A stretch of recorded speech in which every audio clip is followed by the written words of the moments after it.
Sådan. Jeg har lavet den her opgave om substitution og addition. Og formålet var at påvise, at brom substitueres til en alkan og adderes til en alken. Og ja, jeg har noget apparatur og kemikalier. Der har vi brugt Eppendorf-rør og engangspipetter, alkan og alken, bromvand, og så AgNO, som er sølvnitrat, pH-strimler.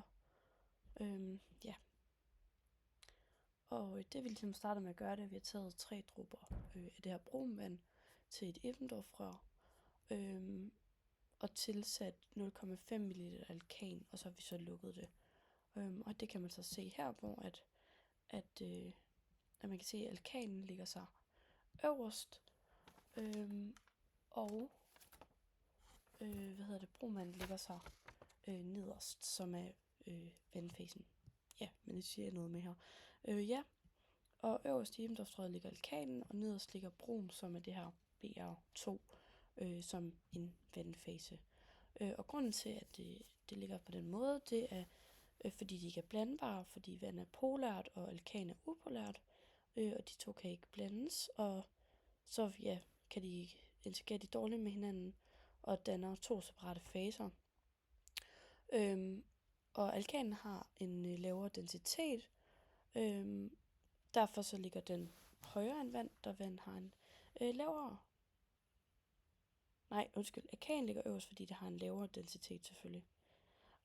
Og grunden til, at alkan er upolær, det er ligesom på grund af dens elektronegativitet, som er på 0,3, så derfor, upolær.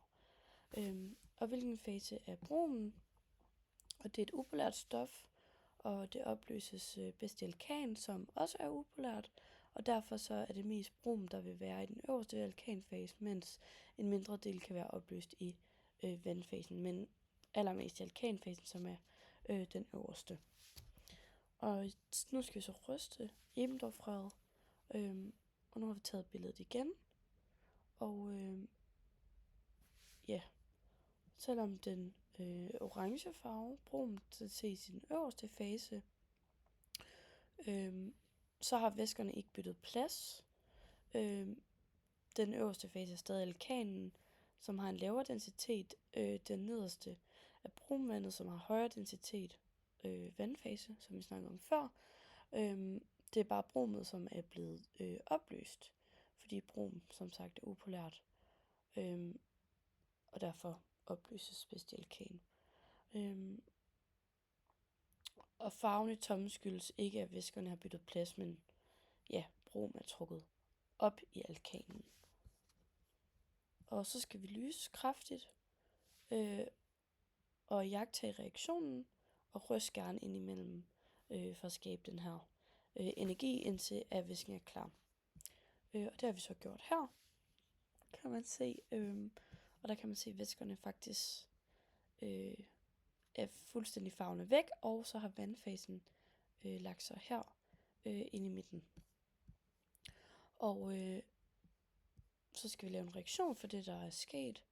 Og det er, at heksan, som er en alkan, det reagerer med brom, som er det her Br2, og ved hjælp af lys. Det bliver dannet ved hjælp af lys. Og grunden til det, jeg nævner, det heksan, som er vores alkan, det er, at det bliver beskrevet som C6, og heksan er nummer 6 i vores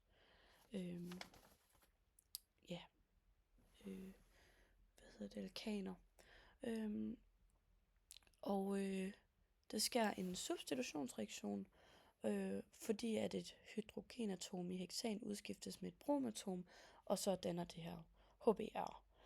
Og det kan man se her, at C6 og H14, det bliver til C6H3, fordi at man tager det her hydrogenatom, og så danner det så det her HBr. Der er tale om, som sagt, en substitutionsreaktion, fordi at hydrogenatomet i heksan udskiftes med et bromatom. Og det lyset gør, det er, at det giver energi til at bryde bindingerne i bromatomet, så bromatomet kan erstatte et hydrogenatom. Altså, ja, de her 14 bliver til 13. Og det vi så skal gøre, det er, at vi skal udtage en vandfase med engangspipetten, den vi så her i midten før, og overføre den til et rent Ebendorf-rør. Og så skal vi måle pH-værdien. Og det er lidt svært at se her, men pH-værdien den er på 4. Og ja, og når den er på 4, så betyder det, at opløsningen er sur eller svagt sur. Og den sure reaktion, den skyldes, at der er blevet tilsat bromvand, som kan reagere med det her hydrogenbromid, som er HBr, som er en stærk syre. Det danner så den her reaktion, som gør, at pH det så falder. Så hvis der ikke havde været HBr i, så havde det været en højere syre. Så skal vi putte sølvnitrat i, som er det her AgNO.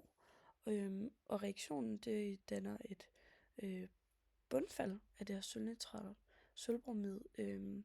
Og det viser, at HBr er blevet dannet tidligere i forsøget, fordi at HBr er en syre. Det var det, der blev vist ved pH-målingen, hvor at opløsningen havde en lav pH-værdi, som var de her 4 lavere end 7. Og derfor er reaktionen med sølvnitrat en testreaktion, der bruges til sådan at vise, at nu der blev dannet HBr. Og sket en substitutionsreaktion mellem brom og alkan, fordi hvis der ikke var sket en substitutionsreaktion, var der ikke blevet dannet HBr, og derfor var der heller ikke blevet dannet bundfald sammen med vores sølvnitrat.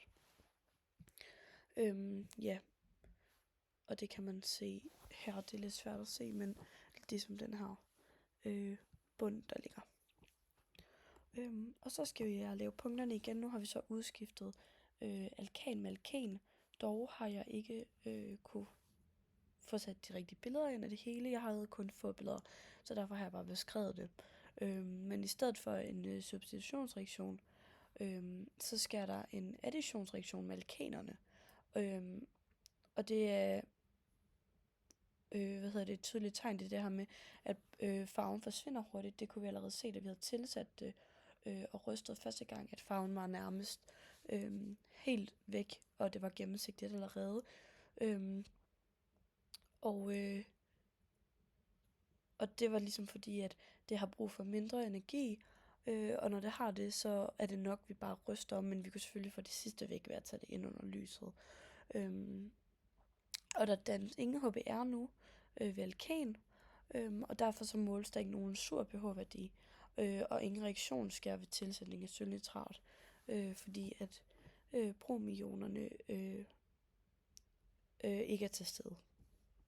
Så ja, og jeg har så et billede af det her, hvor man kan se, at det bare er en væske og ikke et andet bundfald.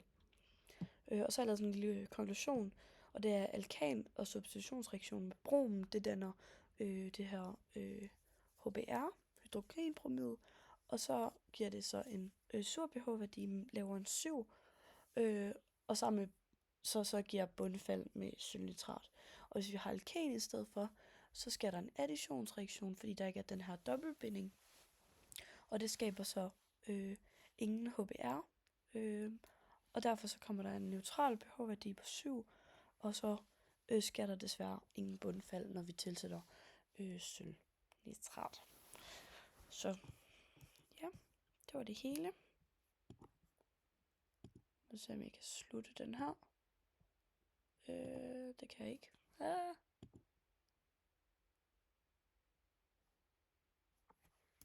Okay, jeg kan ikke huske, hvordan man slukker.